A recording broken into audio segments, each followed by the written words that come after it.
Exciting news today for cycling fans around the world, because hold the phone, Jonas Vingegaard's Tour de France dream is still alive and kicking and in better shape than we thought, based on a new statement released today and the recent timeline that we've had for his recovery. Don't worry, I've got you covered. I've rushed to make an emergency video with all the details you need about the latest status of the 27-year-old Grand Tour winner and former fishmonger from Hillerslev, Denmark. Team Visma Bike this afternoon announced on Twitter via a new video that Jonas Vingegaard is back riding outside on the road for the first time since his brutal crash back at Itzulia Basque Country in March. And despite suffering numerous extensive injuries, including a fractured clavicle, ribs, fingers, a pneumothorax and lung contusion, alongside a speculated punctured lung, and only being released from hospital on the 17th of April, the reigning and defending two-time Tour de France winner is already back on the road and said he would do everything I can do to be ready for the Tour de France. Vingegaard said, "This is the first time back on the bike for me, riding outside, and it's really nice to finally be able to ride like normal again. And finally to be able to ride on the road is really amazing. I'm really looking forward to taking the next steps too.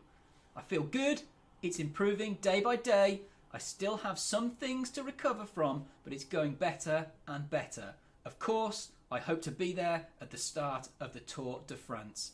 We don't know exactly how my shape and how my recovery will go, but I will do everything I can to get there in my top shape." Previously, we looked at the timeline for his recovery and how his injuries were likely more extensive than first reported. And whilst compared to Remco's recovery and timeline, it does seem that his injuries were more serious than we first thought. However, he's definitely making rapid progress to, in the words of Visma Bike DS, Franz Masson, be able to walk first, then ride indoors, then out on the road in such a short amount of time since his release on the 17th of April. Based on what we saw this afternoon, he looked great in the video. There were no obvious signs of any injuries or lingering effects from that crash that we could see on display, but that bodes very well for his prospects of lining up at full fitness to aim for a third successive win. However, with the first stage of the tour in just 53 days, I still think it will come a little bit too soon for him to be able to line up at his absolute full form fitness on the start line. And Team Visma Bike said initially that Jonas would only ride the Tour de France if he was at his best level. But recently, in the last couple of days, that tune has changed a little bit, with Team Visma Bike sporting director Merin Zeman saying he might ride the Tour if he's at a good level, and that reaching the Tour in good form will be difficult for Jonas, but it certainly isn't impossible. He's busy every day with his recovery under the guidance of our medical staff and physiotherapists.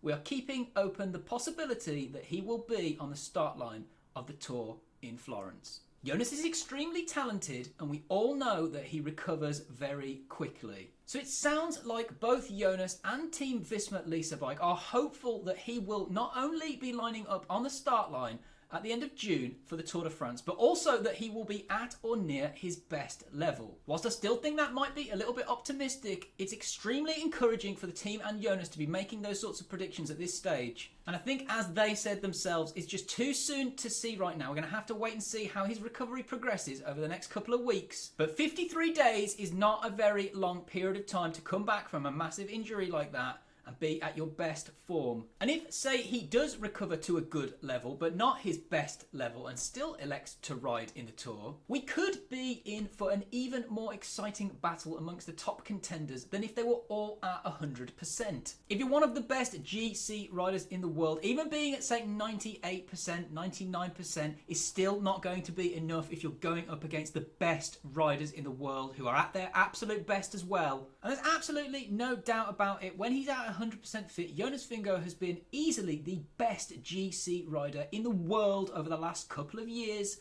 And that seems especially prevalent when you talk about a rider like Jonas, who relies so heavily on things like his legendary VO2 max. And that's in addition to the energy that it takes to recover from fractures and breaks. It's entirely possible that he won't be at that magical 100% marker. He might only be at 98, 99%. So that could definitely cost him. But the question really is, what level are the other contenders going to be at as well? Both Roglic and Remco were also injured in that crash alongside Jonas, albeit not quite as severely. So they're also in a race against time to be at 100% for the start of the Tour. And the other main contender today, Pogačar, is obviously already competing in the Giro d'Italia right now. And assuming that he takes the pink jersey in the Giro, he'll be aiming for the Tour Giro double, a feat that nobody has managed to accomplish since back when Marco Pantani did it in the early 2000s. So that is no easy task. And no doubt, having already ridden the Giro, he won't be at 100% either. So with Roglic and Remco recovering well and Pogačar lurking in pink in the shadows,